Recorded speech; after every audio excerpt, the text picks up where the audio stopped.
all for being here. If you don't know me, I'm Margaret Mueller. I'm the CEO of the Executives Club of Chicago. Welcome to AVEC, the perfect setting for today's program, featuring chef and food activist Alice Waters in conversation with one-off hospitality executive chef and partner Paul Kahan.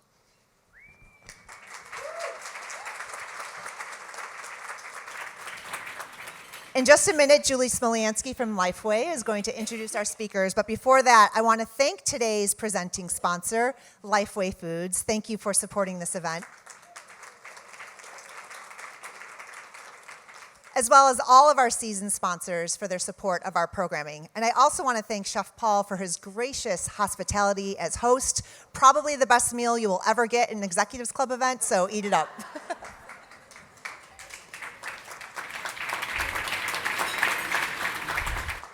If this is your first time being with us, thank you. Check out our website for other programs, and even better, you may consider becoming a member. We have lots of members here. They have a member flag. Feel free to talk to them, and we also have members of our team around, so we would love to talk to you about membership if you're interested. We also have the book stall here today with copies of many lovely books by Julie, Paul, and Alice. It's going to be right here on the side after the program. They would love to sell you books, and we have all of them here, so we're really excited about that. And today is also very special for me. I have my husband here for the first time at an event. Thanks for being here, Dave. And it's our twins' birthday. They turn 8 today, so this is a really big day. We're glad to be here. Okay, so off to Julie to introduce our speakers. Hello, everyone. Thank you, Margaret, for that wonderful introduction. As Margaret said, I am Julie Smolyansky, the president and CEO of Chicago's very own Lifeway Foods. Lifeway kefir, as hopefully everyone drinks every morning in this room. If you aren't drinking it, start right now. It's good for your gut. We are so excited to sponsor this event, and I am thrilled to introduce both of our speakers today because I know that we share a common philosophy. At Lifeway, we are always striving to source sustainable ingredients and make minimally processed fermented foods like kefir that everyone can enjoy. We believe that real nourishing food is good for the body and good for the mind, and that eating with intention keeps us rooted and connected to the earth. The slow movement has personally inspired me to explore my own family history and adapt recipes to share with a wider audience. And that is why I am so excited to introduce today's speakers. Two icons. First, our moderator, Paul Kahan, widely recognized as the face of Chicago's dining scene. Executive chef and partner Paul Kahan has earned international acclaim for his hand in helping to pioneer the chef-driven farm-to-table movement. His restaurants that we all love are part of the renowned One-Off Hospitality Collective and have included community pillars like Blackbird, AVEC, The Publican, Big Star, Publican Quality Meats, Dove's Luncheonette, the Publican Quality Bread. I mean, I am starving listening to all of that. Just amazing. Each establishment reflects Paul's commitment to working with Midwestern farmers. Despite numerous accolades, Paul's biggest accomplishment remains his work as a mentor for young chefs. Paul is the co-founder of Pilot Light, one of my favorite nonprofits in Chicago, an organization dedicated to enhancing schools' children's perception of food through hands-on education. Bravo, Paul. That is incredible. Thank you for all your work and service. And today's speaker needs no introduction. We all know her as the rock star of food. Alice Waters is also globally known for her work in the slow food movement. She is the chef and founder and owner of Chez Panisse in Berkeley, California. Try to get a reservation. We know somebody now here who can help us. She has won numerous awards, including the National Humanities Medal, the French Legion of Honors Medal, the Cavalier of Italian Republic, and 3 James Beard Awards. Give it up. Wow. Congratulations. As vice president of the Slow Food International and founder of the Edible Schoolyard Project, Alice has helped bring food awareness to people of all ages all over the world. Alice, Paul, welcome. I am excited to turn it over to you. Thank you. You're so welcome. We have mics. First of all, welcome to this beautiful space to all of you. I'm going to start off by saying that You know, when they talk about anything, when you go out to a table as a chef or in public speaking, you're never supposed to admit that you're scared. I'm freaking out. Okay, so let's just start off with that. What are you scared I'm teasing. about? I'm not scared about anything. It was all a big lie. Yeah. So I would just like to start with a personal introduction of how Chez Panisse came into my life. I think Alice and I have known each other for maybe 10 or 12, 15 years, something like that. And keep in touch, and I get these beautiful handwritten Chez Panisse cards. It's always an incredible highlight. But that being said, my first cooking job was at a little place at the corner of North and Wells called Metropolis Cafe for a chef named Erwin Dreschler. I don't know how many of you remember that. It was about 1986. I think it was a seminal restaurant because we cooked in that kitchen with our hearts, and the food was delicious. And in the back teeny office, there was a shelf of cookbooks. And amongst the 20 or so cookbooks were two, the Chez Panisse menu cookbook and the Chez Panisse pizza, pasta, and calzone book. So I was obsessed with those books, and I was obsessed with Alice Waters from the very beginning. Fast forward 7 or 8 years, I had the opportunity to go into business with a very renowned and wonderful chef in Chicago. I'm not going to mention any names, but in the 11th hour, I decided to forge out on my own. And once again, I was freaked out. Met my wonderful business partners. But before that, I decided to take a trip and sort of sow my wild oats. So with a college buddy, we jumped a freight train, the Burlington Northern, in Naperville, and rode all the way to Spokane, Washington, where we were promptly arrested. From there, it was payola. From there, we hitchhiked. My friend departed to go to Alaska to teach a National Outdoor Leadership School on the Brooks Range, and I continued, hitchhiked to Olympic National Park and then down the coast. And when I found myself in Berkeley visiting a friend doing laundry, I thought, oh my God, I actually, cover your ears, oh my fucking God, I can go to Chez Panisse. And I did, and I went there by myself and had lunch. And that was really the start of a real love affair with ingredients, farm to table, simple cooking, and really sort of outlined my career moving forward. Fast forward to '97 when we opened Blackbird. That allowed me to go on a honeymoon with my wife, finally, my wife of almost 35 years. We finished our trip with a dinner at the dining room at Chez Panisse. So that's what Chez Panisse is to me, and so much more. And it really has been a roadmap to my passion, which I think has driven my success. So that brings me to the first question, Alice. How have you turned your incredible passion and vision into such sweeping success? Well, I first have to say I didn't know we had a hitchhiking pass. Let's go out on the road again. But when I first went to France, I would take the metro out to the end, and I'd go right out on the street with my girlfriend and put our thumbs out and get picked up by the most amazing people that said, you know, we know where that little restaurant you'd like to eat in Brittany is. And that, it's a kind of trust that was so beautiful back in the 60s and 70s, where you really felt like you were able to meet people. Just And not get killed. And not get killed every time. No, but there was this confidence that Yep. we had, and they were so pleased to know us. But I guess I've always loved doing what I do. And I've never wanted to do it for the money. I just figured if it didn't make money, well, then I do something else. But I just wanted it to be how I wanted it to be. And I didn't know at the beginning whether we would make it or not. But I had some great partners, and we did it together. So on your terms, from start to now, To now, 100%. 51 years, Wow. 52 in August. Wow. Let's cut right to the chase. I think You know, obviously, I can remember from the first time you and I walked the Green City Market in Chicago. You talked about diversity of incredible biodiversity. You talked about organic. And I was kind of like, well, we're not quite there in Chicago.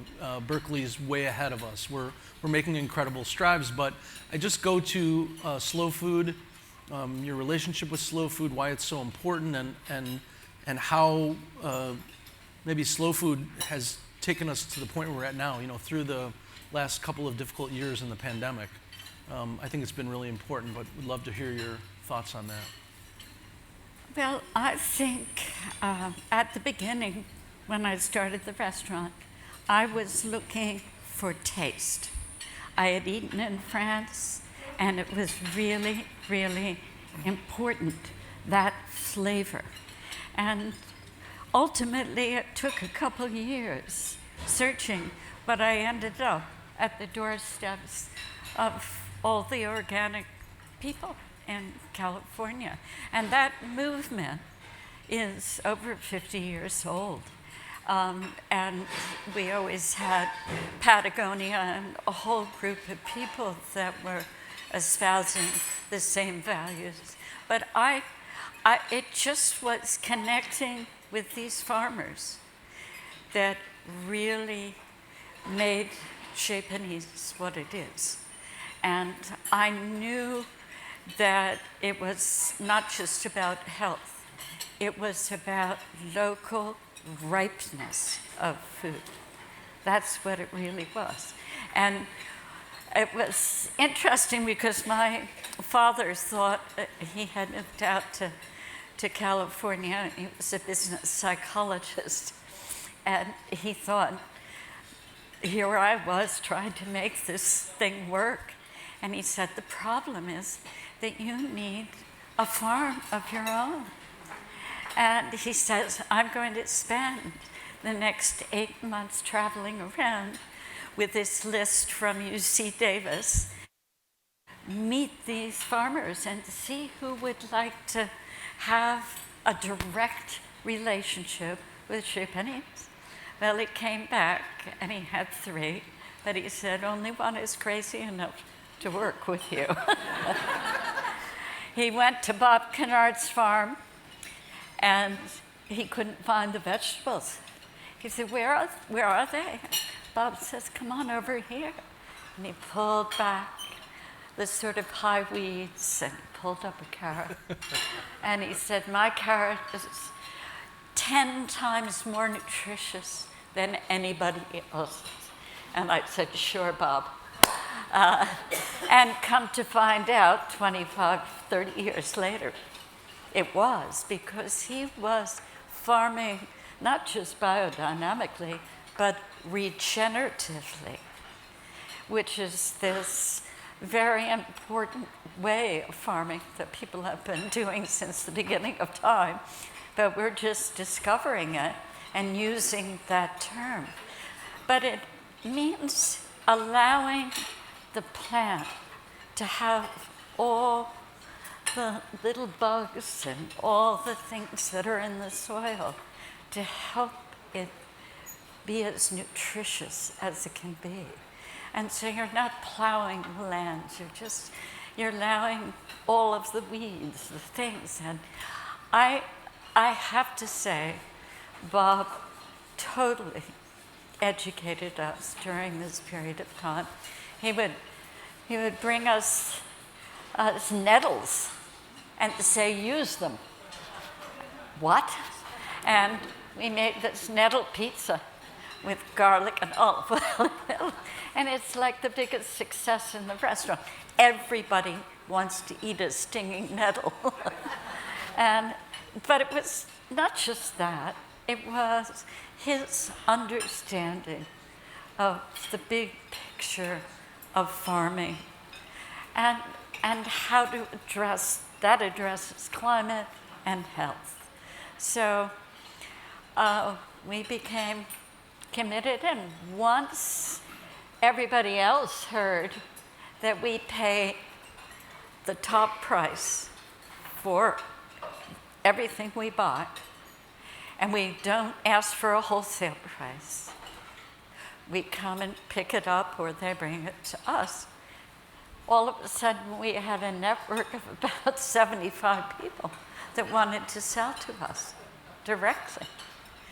And it was wonderful because, you know, Matsumoto had its peaches. We got all its peaches, but when peaches were over, they were over. And we were on to Frog Hollow apples. And then those apples So were jealous. gone. And it's just, what? I'm so jealous. No, but you can do this wherever you are. And in this country, believe it or not, we never bought food that was from any place else but nearby. And I lived in New Jersey, so it was a nice cold climate. And sadly, my mother wasn't a good cook. Go figure. Yeah, but you knew she cared about her health. She did. But in the wintertime, we ate entirely differently than in the spring or the summer. Those were very distinct times. Of course, we love summer because of tomatoes and corn in New Jersey. But we practiced that like religiously at Chez Panisse. And I do believe it's what has allowed us this long life. Because just when we're just tired of something, there's no more. And we go on to the next thing. And everybody who comes to the restaurant is eating differently. And we only had one menu downstairs. You may know that. And nobody thought we could succeed. And I was determined to prove them wrong. And I have. And it's because they're introduced to things that they've never tasted before. And they're liking them. And we always, at this time of year, give a little bowl, a fruit bowl at the end, with Kishu mandarins in it. Do you know those? Mm-mm. Oh, I'm sending you a box. Oh, you know, a lot of chefs say they're going to do that, Alison. They don't do it. It's all about follow-through. You heard it. Here to keep track. You heard it. No, but they're so delicious. It's a little mandarin that is totally easy to peel, this big, and totally sweet. And they grow down in the Ojai Valley in California. I hate California. No, it's just for a tiny period of time, about a month. But they're so tasty that I started sending a box of these to anybody who I needed their help in Washington, D.C. And so I would send this box, and I called it Kishu diplomacy. And they'd eat one. And everybody wrote me a message back.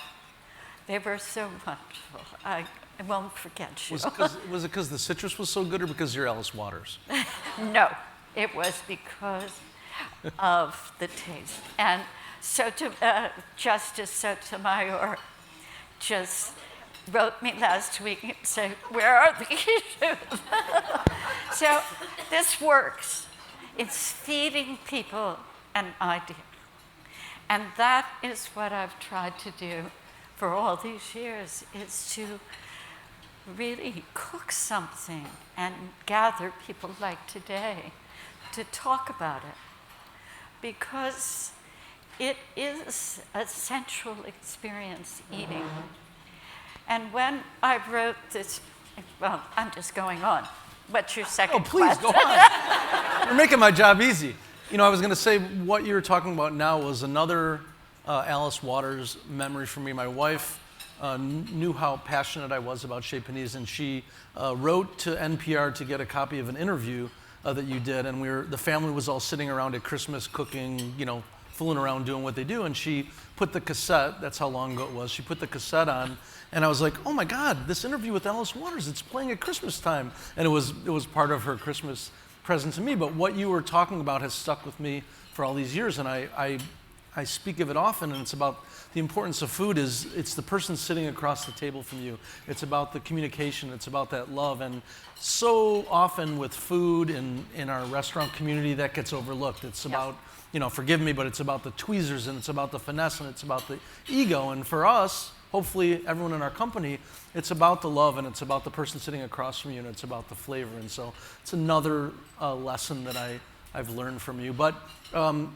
speaking of good taste, I hope you guys are enjoying everything. And I do want to say that as much of the product is from a few blocks from here. The mushrooms are grown in the neighborhood. The flour in Greg's bread is sourced from Marty Travis from Spence Farm, and on and on and on. So we do our best. It's a little trickier in Chicago, but we live that every day. But with that, I do want to make sure that I give thanks to the 3 chefs that were involved in your lunch. Natalie Sabin, our pastry chef, wonderful. Greg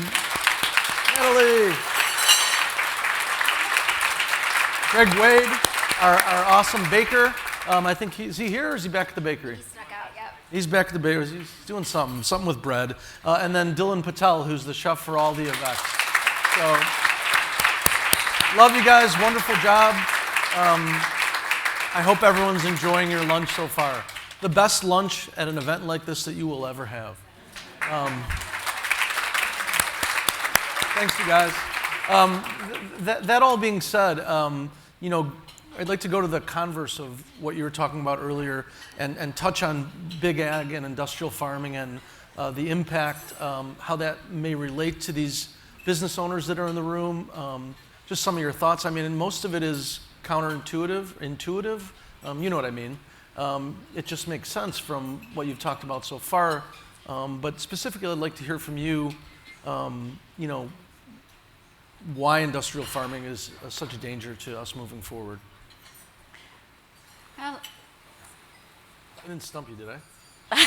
I can give you the trick. I can give you the fun question if you want. yes, please. The fun question is, I was doing a pop-up with this great young man named Sebastian White. He has a foundation called the Evolve Network. It's all about mental health. It's geared towards inner city kids. He's a terrific young man that's doing something incredible for Chicago. We were doing this pop-up at Dove's, our restaurant, and we were in the kitchen, and I said, I'm really nervous, I'm freaked out. I'm moderating a conversation with Alice Waters later in the week, and he just looked at me with a dumbfounded look. Who's Alice Waters? He's 22 years old. And Brian, our culinary director, has said 30% of the people in our kitchen, sorry Alice, don't know who Alice Waters is. They don't even know who I am for that matter, and they work for me. But that being said, it's our job to educate those children, those young cooks and young culinarians, and teach them. But now I lost my train of thought. Oh, the question. So the question was, Mount Rushmore of culinary in America, 4 heads. One is obviously Alice Waters. For the life of us, we couldn't figure out who the other 3 were. So I wanted to see if you could figure out who's going to round out the Mount Rushmore. I know it's a hard question, but Well, certainly. I should have just let you keep talking. Julia Child. Yeah, that was my number 2. And Jacques Pepin. Jacques Pepin, that was my number 3. That was your number 3. Who's 4? Oh, who's 4? Who is 4? I don't know. We were just throwing names around. No. I mean, for me, Jeremiah Tower worked for you, didn't he? Didn't he? No, silence. Not on Mount Rushmore. Oh, no, not on Mount Rushmore. But I think of influential cooks to me, and probably my favorite was Edna Lewis. Really, she belongs there, and what she taught me was pretty extraordinary. I loved when she was invited to come to a big conference of Southern foodways. She wanted to bring her cow so that she could milk it and have fresh cream. Okay, that's Edna. And she came for many years. We did Meals on Wheels in New York City. And there she would be making all of the raspberry pies herself rolling the dough, making that happen. And everybody else had 10 people helping and doing. Where did she live? Where was that? She was right there doing it herself. But I just look back in her books whenever I want to know about an ingredient. She just had this biodiversity understanding from having a huge farm, from having, I think she raised pheasants in New Jersey for a restaurant in New York. But she came to our 30th birthday party at Chez Panisse. The 40th. Was it the 40th at the Campanile at UC Berkeley? Wow. But she was one of the honored guests, and she has to be up there. There you have it. You really helped me out there because I was losing sleep over that question. Let's go right to education. Let's talk about the edible schoolyard. I would just say that I've drawn a ton of inspiration from what you're doing. We've had several conversations about it. I think there are so many similarities, curriculum-based education to change the way kids think and eat and learn, and it's really a miracle. And to me, that's the reason why you're on the Mount Rushmore, amongst others. But it's very, very inspirational to us and our organization in Chicago, Pilot Light. The feeling that you get from sitting down and talking with a child that's been through the program and how they found inspiration through food is really what I think ultimately is going to make Chicago a better place and our world a better place. And so I'd love to hear how the Edible Schoolyard started and where you're at and where you're going, and I'll just sit back and be quiet. Going all the way. Well, I have to tell you that I had two big influences on my life, and one of them was being a Montessori teacher. I went and was trained in London, and she was concerned at the end of the last century, the century before actually, in the 1880s in Italy. She was the first woman doctor, and she wanted to know why children that were living in poverty and hunger could not learn as easily as other children. And she came to the conclusion that they were sensorially deprived. They didn't have an opportunity to see beautiful things. They weren't hearing, listening carefully. They weren't touching and tasting things that smelled good. And she made up this whole pedagogy to address that. And she worked in the slums of Naples and in India. And she came up with this pedagogy that taught children how to use their senses and therefore their minds. Those are our pathways into our mind. Well, it became a way of thinking about everything for me. And when I even opened the restaurant, I wanted it to smell good. That's why I put it in a pizza oven. I wanted it to look good. I always cared about lighting. I cared about the music that was played. I wanted people to see the beauty of the food on the plate, to use their hands to peel that quiche, because I knew that that would help them remember Chez Panisse and would open their minds in this way. Well, we live in a sensorially deprived world. We're all on our computers, cell phones. We're eating however we're eating in front of, computer. We are not using our senses. And so I've always had this in my mind that this is what we need to bring into the schools. And when the principal of a middle school, Martin Luther King Middle School in Berkeley, called me up 27 years ago, and he said, would you come over and beautify our school? And I said, what do you mean?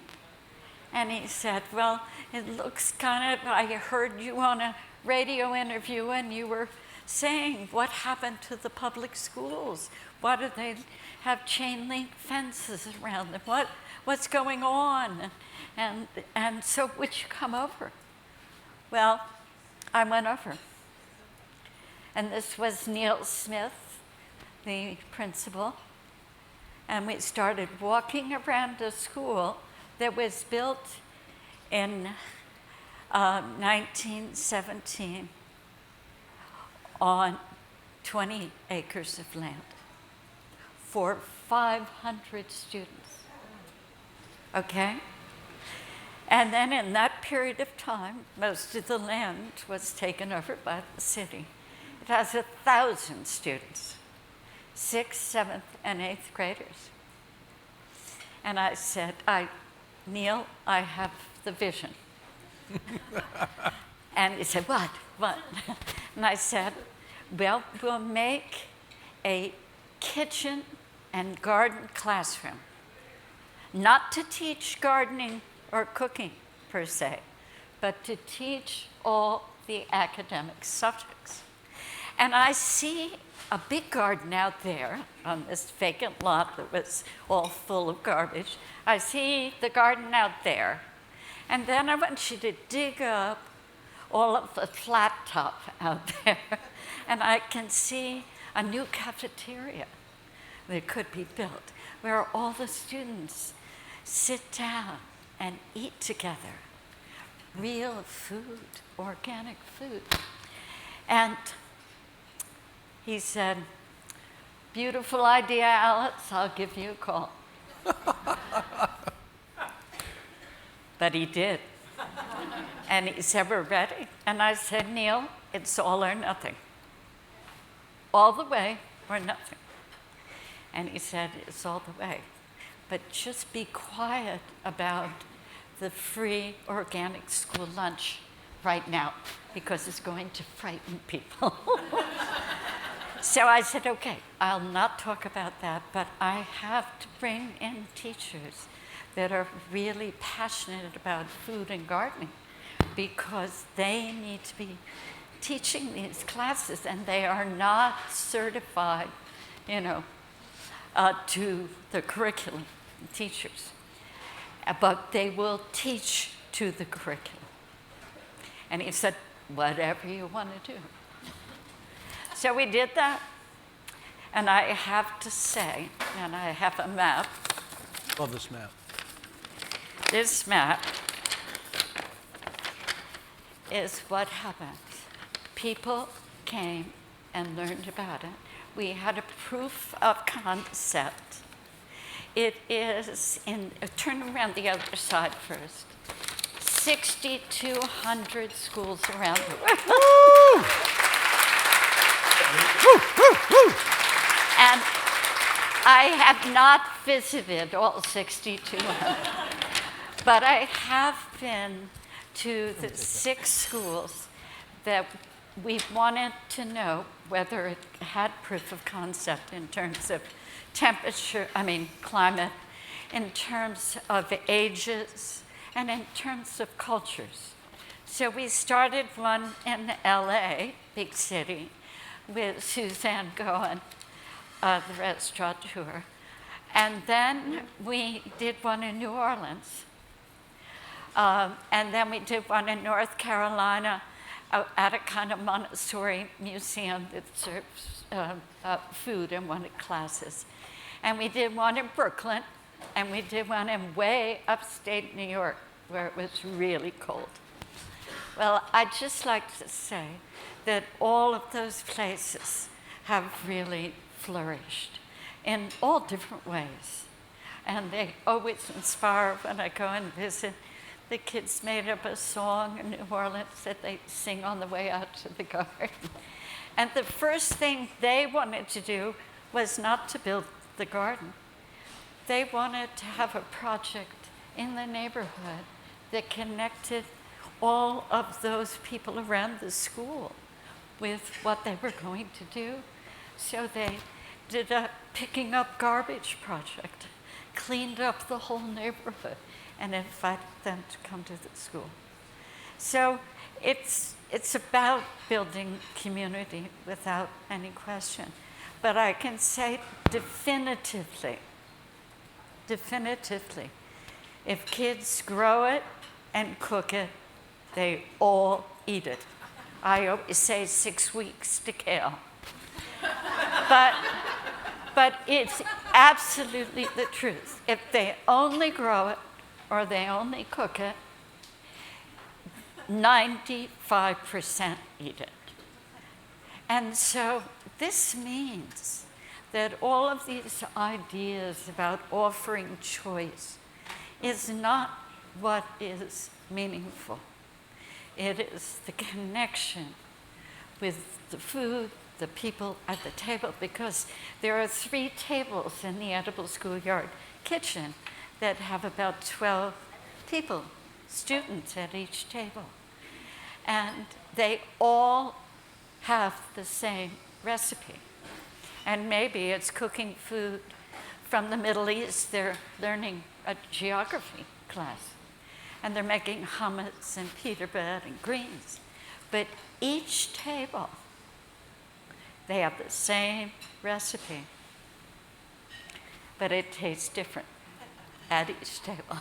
They liked more spice there. They put more something. It was just so amazing to see the pride that they had in what they were doing. I'm just dying to really get some way of reaching out to all the students that have been at King over the years. So it's 26,000 kids that have taken that class. But it's also the same in the garden, the same connection, that sense of I put that seed in and it grew, and wow, kale. So I say that, but one of the most amazing revelations to me for the whole time I've been involved was that we had to plant a cover crop to take the poisons out of the soil. So we planted fava beans through the whole area. And guess what? You can eat the fava beans after they've taken it all out. They're No purified. way. Yes. Way. I didn't believe it, but you can.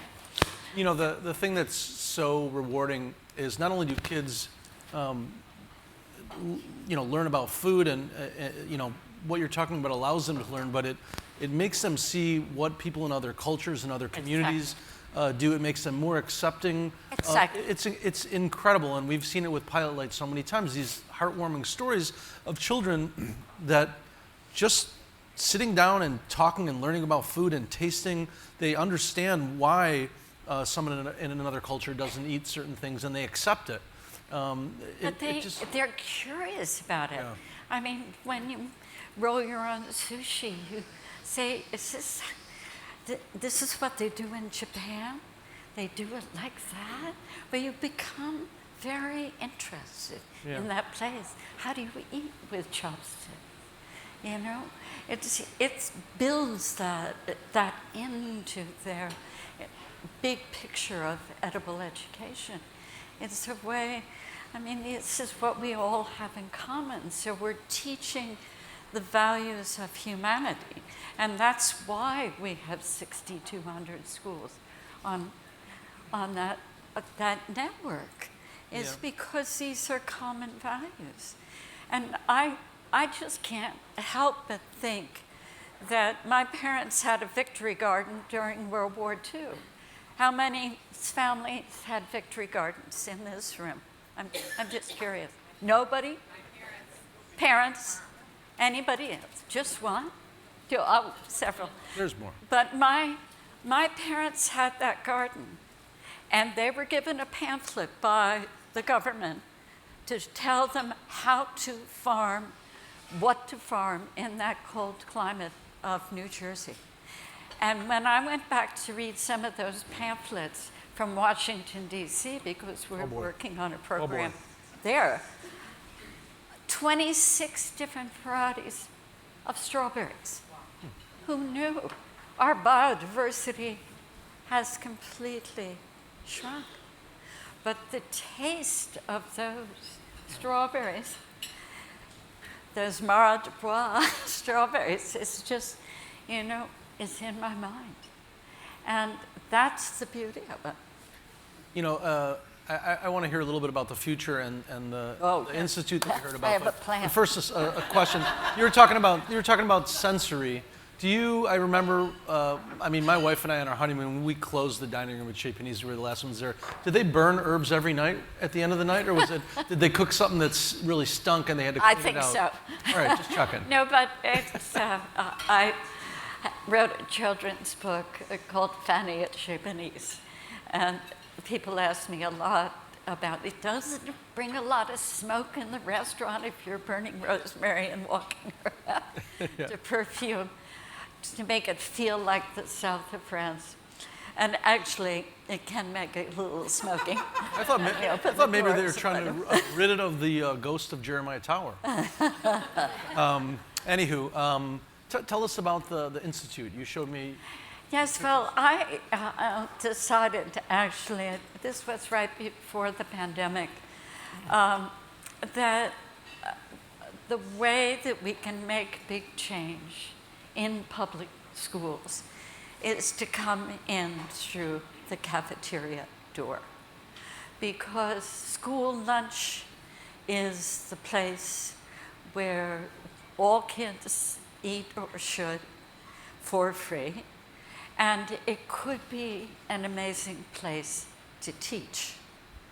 I tried to think about making school lunch an academic subject. So you have a placemat with all of the foods that you're going to be eating from another country, or it could be a music class and somebody is playing. I think we stole those from you, the placemats. Just so that you could get academic minutes, because everybody's so obsessed about the waste of time to eat. Give them 20 minutes to grab something. So I thought it could be an academic subject. But as the pandemic hit, I knew that our schools were in trouble. And the only place where we could experiment with procurement of food would be at the University of California, because there are 10 campuses, they're spread around the whole state of California. They could be a place where we could train food service directors, where we could really engage in a way that would be inspiring and understanding, again, the same idea of buying the food directly from the people who grow it or produce it. And so I had the good luck to have Janet Napolitano come to my backyard. I fed her this idea and said, could the procurement of food for the UC system be part of carbon neutrality for 2025? And she paused and she said, I don't know why not. And I nearly fell over. I said, would you tell this to the Board of Regents when you leave office? And she did. Wow.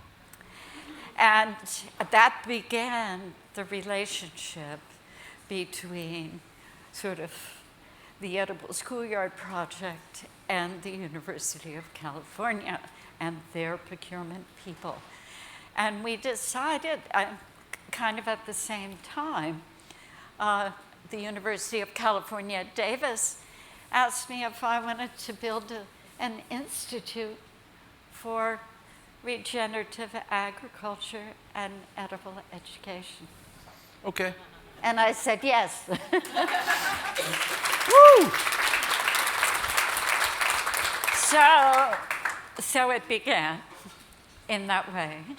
And I wanted this to be a beautiful place. And I started working with an architect whose father had designed Japanese with us, and whose favorite architecture book was A Pattern Language, which I love, Christopher Alexander's book. And we wanted to build an institute at Aggie Square of the University at Davis, which is in Sacramento. And it was very fortuitous to have the governor there and all of his people who have been working on Farm to School for a very long period of time.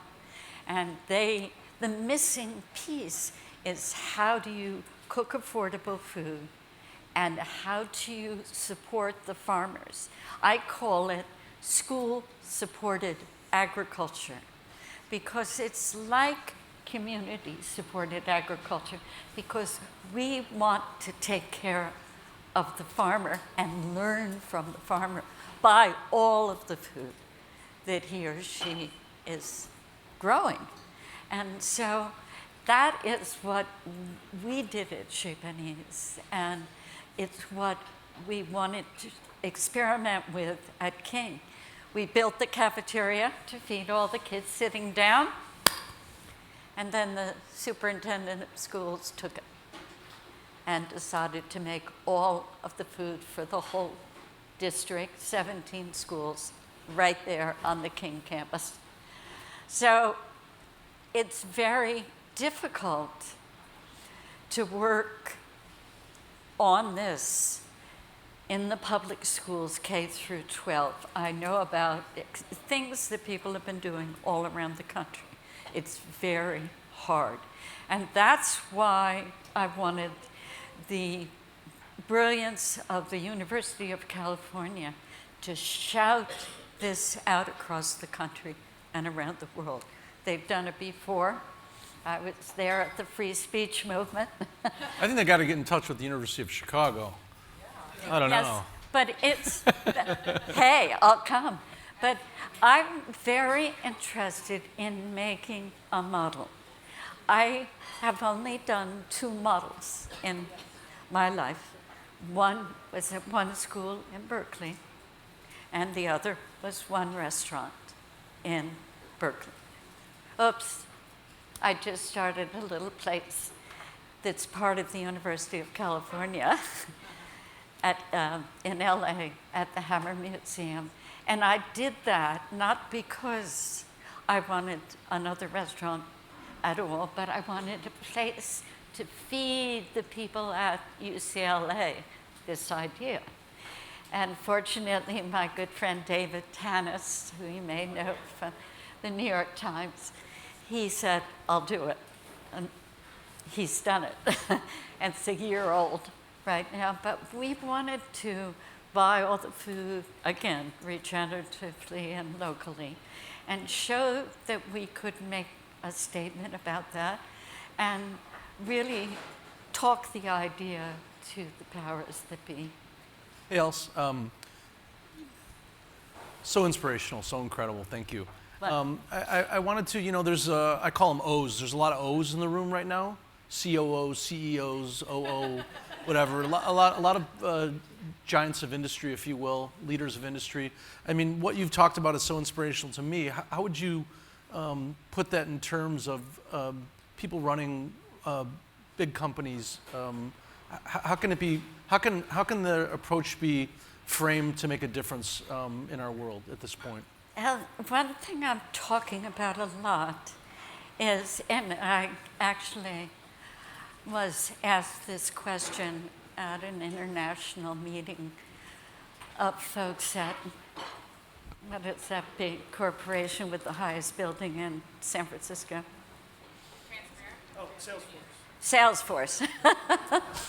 They asked me the question, what would you change in our company if you had one thing? And I said, lunch. I think you should sit together like this at lunch. And I See you guys tomorrow. know that you should get to know everybody. And it's not just for the most important people, it's for everybody who's working there, whether they be a dishwasher or whether they be whatever, that we need to sit together. And I spent a lot of time at the American Academy in Rome because that institution was built to have interdisciplinary conversations. And for most of its history, 40, 50 years, they had bad cafeteria food. So none of them came to the table. And it's only in the last 15 years that they had an enlightened director who called and asked me if I would come and change the food. But the first day, half the people came, and the second day, everybody, and they never left. But again, this is the proof that they do want to eat what we're serving together. And they stay for like 2 hours at the table in Rome. And it's so much proof that almost the eating together is as important to what is on the plate. And to know those farmers who are putting it on the plate for you. They all know the name of all the people who bring the food to the American Academy. And as do everybody at Chez Panisse. I'm sure you see the names of the farmers and the ranchers so that you can verify what we're doing, or that they can go and find those farmers for themselves. Wow. So inspirational, such an incredible honor. But just to end that little Hit me with other it. thing, about the corporations, because it's very important to investigate what people are really doing.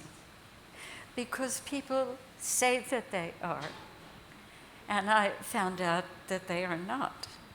So it's so great to go and see the place where everything is produced, how they treat the people who work there, how they talk about why they're doing what they're doing. Are their values embedded? We had so exposed the industrial food system during the pandemic to think that they would rather let animals just die on the property rather than let anybody come in and take them for food. I mean, what is going on? And again, I have to say, it's only been 60 years, 70 at the most, that we have ever imported anything in this country except coffee, tea, and spices. So we can do that again. And in a way, we need to. We need to do it for climate and health, but we really need to do it for taste. Wow. Oh, man. Lastly, again, I just want to say what an amazing honor. It's so wonderful to see you, and so great to have all you guys in the room today. I do want to thank my business partner, Donnie, and the entire team at Avec, both front and back of the house. This was really a labor of love for us, a true joy, and what a beacon in our month of February. It's a great way to finish off the month and sort of welcome spring. So it's great to see all you guys. I hope you enjoyed this. Hope you enjoyed the food. Eat more. We hope to see you here again, and much love to you all. Okay, thank you.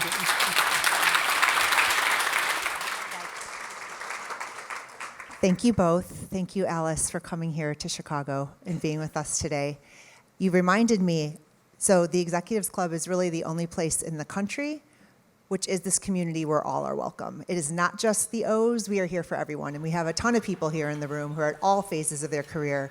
And so we encourage you to join us to our many other events that we have. And Future O's. Future O's. I also want to remind you that we have all of the books for sale in the private dining room, so we hope that you have a chance to check it out. Hope you enjoyed your lunch. Have a wonderful day.